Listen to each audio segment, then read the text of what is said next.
There's a book of Sirach, chapter 12, verse 10. Never trust thine enemy, for like as iron rusteth, so is his wickedness. First and foremost, I would like to say, Kala Yah Bashem Yahushai Bashem Kakudash.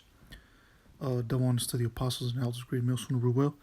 Peace, blessings, salutations to the whole full leg, to all you brothers out there pushing the word in truth and sincerity. Shalom, tell you brothers, stay strong, pushing this quick lesson. I want to speak about the passing of this individual, one of the great ones of boxing. And if any of you brothers know boxing, you know that this guy, Marvin, they call him Marvelous Hagler. He could have been mentioned with with some of the greatest of all time, but since he retired kind of early, not really too early, but since he retired pretty much almost in his prime, he doesn't get the recognition as others do, right? But if this guy would have kept going, if he would have kept pushing and kept fighting, this dude would have been, he would have been getting nothing but W's, man. He would have been a champion for a long time, and he would have got the exposure that others get, that take it to another level. And I believe he retired because of the bullshit, the politics in boxing, the corruption in boxing, and a lot of people that go into that industry or that sport, boxing, they get the fuck up out of there because it's nothing but bullshit. They take your money. You lose millions of dollars that you're supposed to be getting paid by your promoter. So it's a bunch of politicking and bullshit. So that's why I believe this dude, he left in his prime because he don't want to deal with it no more. And I believe he retired after the fight. He fought Sugar Ray Leonard, which there's a conspiracy out there that supposedly the mob, because during that time, you got to remember the mob, the Italian mob, they were that was one of their hustles too, the boxing game. A lot of mobsters from mainly New York, they would go into these boxers' pockets. They would pay him, look, if you take a dive, we're gonna give you a couple millions of, we'll pay you more millions of dollars than what you're gonna be getting paid by your promoter. So the conspiracy that's out there is that he took a dive on that fight. He took an L because the mob told him, look, you're gonna take an L, and we're gonna pay you money, and right, you could do whatever the hell you want after that.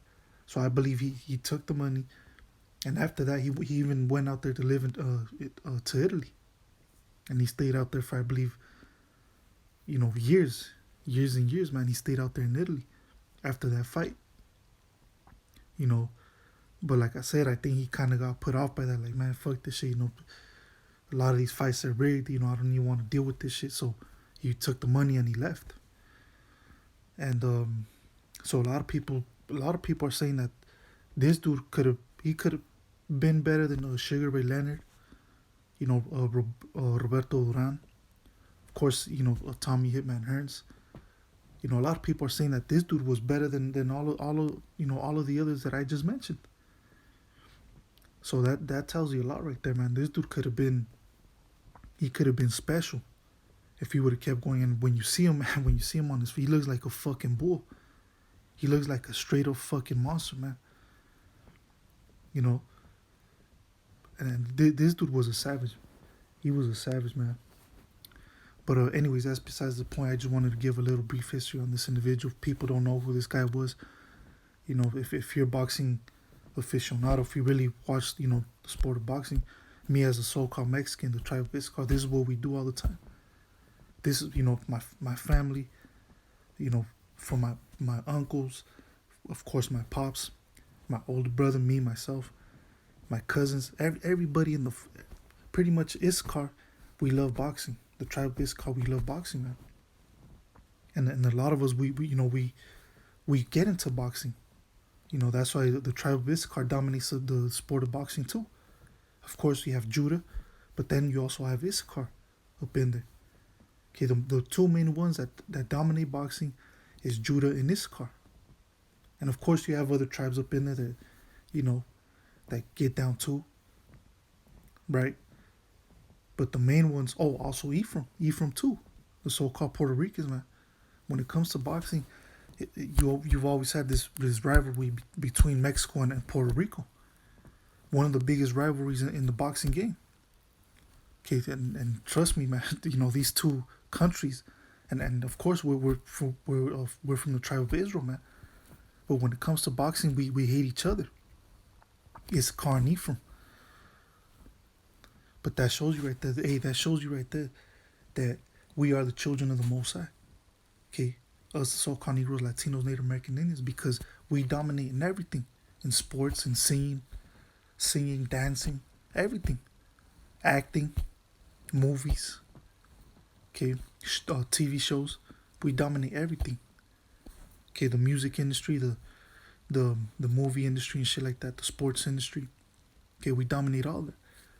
But anyways, I'm going off topic now, but reverting back to this whole situation, this individual Marvin Hagler, he passed away, according to one of his close friends, Tommy Hitman Hearns, who he fought, and Hearns was a bad dude, man.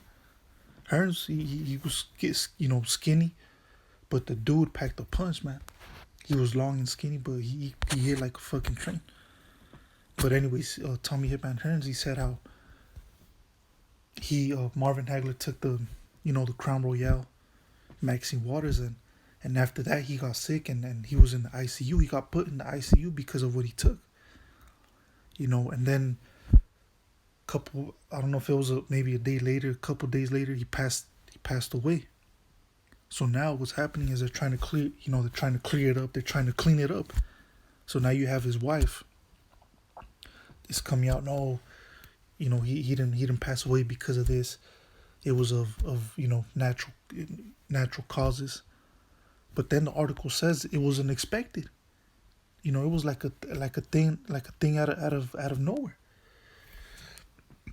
So now they're just trying to fucking mop it up, clean it up and shit. But anyways, it says the widow of Marvelous Marvin Hagler has spoken out against social media speculation that claimed the boxing icon had died due to the effects of Crown Royale Maxine Waters. But let me see. I'm gonna skip down over here. It says Hagler's website was later updated to state he had died of natural causes near his home, while one of the late boxing star's sons, James, told U.S. outlet TMZ that Hagler had been taken to the hospital earlier on Saturday after experiencing breathing trouble and chest pains. Let me see. It says the family was reportedly notified of his death around 4 hours later, although no official cause of death has yet been given. So here it is. This dude passed away, and he's supposed to be a superstar, right? A well-known individual, and they get treated the best when it comes to the hospitals and things of that nature. But here it is, they still don't know what he passed away from. So this is fishy in itself. This smells like bullshit. These people still don't know how he died. If he died from a heart attack, if he died from, something like that, heart complications and shit. But they still don't know. But it says right here, Hagler's friend and former ring rival Tommy the Hitman Hearns, with whom he shared an epic encounter in 1985, triggered conspiracy theories, which ain't no theory. It's a conspiracy. It's a conspiracy from the elite of Esau to try to kill us off. It says with the message he posted on Instagram before the icon passed away, writing, he's in the ICU fighting the after effects of the Maxine Waters. He'll be just fine, but we could use a positive energy and prayer for his full recovery. But then here comes a wife, she says, it's nonsense.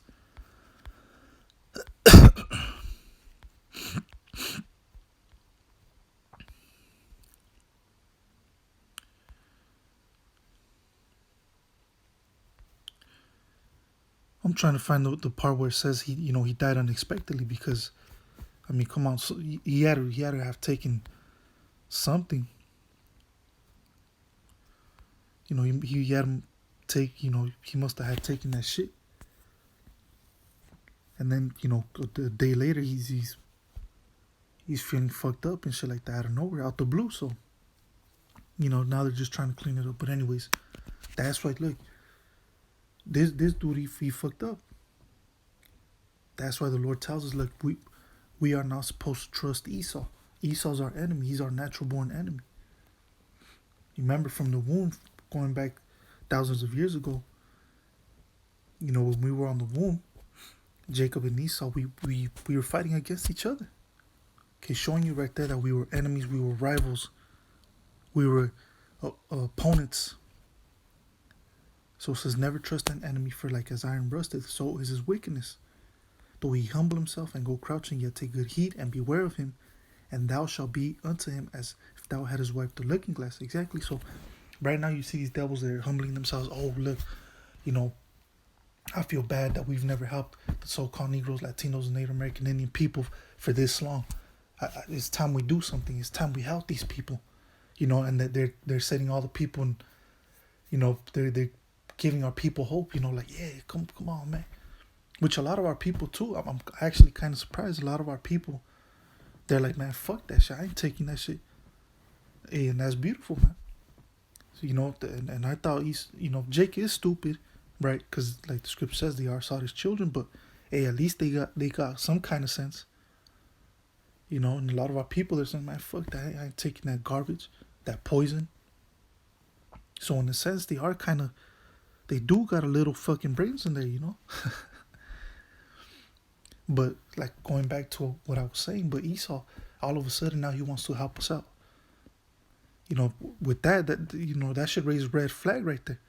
You should, kind of pull back and say, hold on, wait a minute. Something ain't right. This shit smells fishy. Okay, Esau's trying to help us. Like, what the fuck? Since when? Out of nowhere, this dude wants to help us now. The devil. After all the fucked up all the fucked up shit he did to us, now he wants to be buddy with us. Now he wants to be our friend, our best friend. Let's help these people out. They need help. We've never helped these people, man. I feel bad. We gotta give these people the vaccine. Well, they gotta be the first people in line. Like, what the fuck? Hell no, man. How about you shove that shit up your ass, man? You damn devil. So you see, he's coming humble now. Like, oh, I feel bad for these people. We gotta help these people out. And you always hear it constantly now. In the mainstream media, you hear this shit.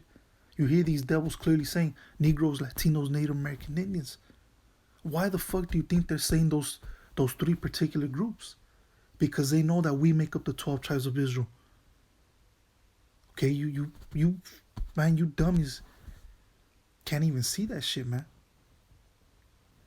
That's the reason why they're naming those three groups of people: Negroes, Latinos, Native American Indians, because they know we are the 12 tribes of Israel, man. And they want to get rid of us. Read Psalms 83rd chapter. And it says right here, yet take good heed and beware of him. Exactly. You gotta be like, hold up. There's something wrong here. This devil's trying to help me. Like, fuck no. I ain't taking that shit. So you gotta take good heed and beware of him. It says, and thou shalt know that his rust hath not been altogether wiped away. Exactly. You're gonna find out, like, oh, this dude, he still has wickedness in his system. He still has wickedness in his soul, in his mind. Okay, he's still the devil. He's always gonna be the devil. And there's no changing that. Why? Because the Most High created him to be the devil, to be the wicked. And you cannot change that shit, man. Okay, here it is. You have some of our people that are actually trying to help Esau out. Bringing him to cookouts and trying to be friends with them and shit.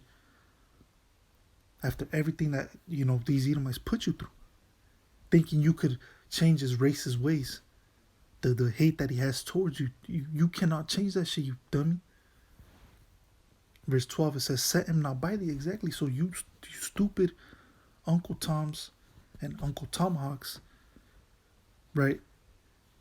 And you speaks that are trying to help out these devils, man. The Lord is telling you, look, set him not by thee. Do not bring this dude in your circle. Do not make him a friend of yours. Have nothing to do with this ass, man. The only time you could be by him is when you're working, and that's it. He, for the most part, he's gonna be, your boss. He's gonna be a co-worker with you. That's the only time you could be close with the Edomite. Other than that, once you leave the job, once you leave the job site, that's it. Fuck these Edomites. You know, don't be bringing this dude over to your house and shit like that. It says, least when he hath overthrown thee, he stand up in thy place. Neither let him sit at thy right hand, lest he seek to take thy seat. And thou at the last remember my words and be pricked therewith. Exactly, and a lot of our people, okay, the majority of our people, they're not going to take it, but you still have some of our people that will. You know, and guess what? They're going to be pricked therewith. Because they're going to remember, like, fuck, man. There was these people, you know, there was these Israelites, which they're Israelites too, right? But they're going to be, you know, they're going to be saying, man, I should listen to Israelite brothers out there, man. They were telling me about this devil. But it's going to be too little too late, man. It says, verse 13, who will pity a charmer that is bitten with the serpent, or any such as come nigh wild beasts? So one that goeth to a sinner and is defiled with him in his sins, who will pity? For a while he will abide with thee, but if thou begin to fall, he will not tarry. And the enemy speaketh sweetly with his lips, but in his heart he imagineth how to throw thee into a pit. And this is Esau right now. He's speaking sweetly with his lips. It's time to help the so-called Negroes, blacks, and Native American Indians. Okay, these are the first. You have Creepy Joe up there, right? He even said it. We are going to give it to these people first. Oh, because we love these people, right? That's the way they're acting. But in his heart, in his mind, man, I can't wait to kill these niggers and these spics. Right? With this Maxine Waters. You see, and then throw him in a pit. Fucking throw you in a grave, man. He will weep with his eyes, but if he find opportunity, he will not be satisfied with blood. If adversity come upon thee, thou shalt find him there first, and though he pretend to help thee, yet shall he undermine thee. He will shake his head and clap his hands and whisper much, and change his countenance. Exactly, man. So there you go. Are we supposed to trust these Edomites? Absolutely fucking not. Excuse my French, but I gotta say it like that. So you can get the drift that I'm coming in. That I'm coming in with, man. Absolutely fucking not. Do not trust these devils, man. Because you see what happened to Marvin Hagler. You see what happened to other of our people. Catching all crazy diseases after they take that shit. So, hey, if you want to play Russian roulette with that Maxine Waters, man, go ahead. But me personally, I ain't gonna fucking play no Russian roulette with my life, man. I'm gonna trust in Yahweh Hashem Yahushai, and that's it. Okay. But anyways, with that, I'm gonna call Yahweh Hashem Yahushai, Bashem Kakodash. Till next time, Yahweh Hashem Yahushai, say Shalom.